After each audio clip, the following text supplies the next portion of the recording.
In this quick guide, we'll show you how to install your Kurd eSIM on Android and get connected in minutes.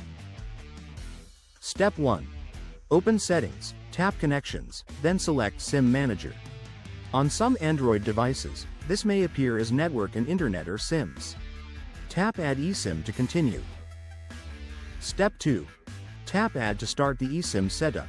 Keep this screen open while your phone activates the eSIM. This may take a few minutes. When installation is complete, tap Done. Step 3. Choose eSIM for mobile data. Keep calls and messages on your main SIM, because your Kurd eSIM might be data only. For mobile data, choose the new eSIM, then tap Change to confirm. Step 4.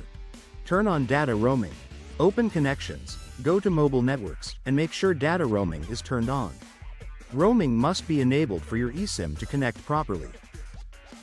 Remember, you can always check your eSIM status, live usage, expiration date, and manage your plan under My eSIMs inside the Kurd eSIM app. Have a safe and happy trip, and enjoy staying connected with Kurd eSIM.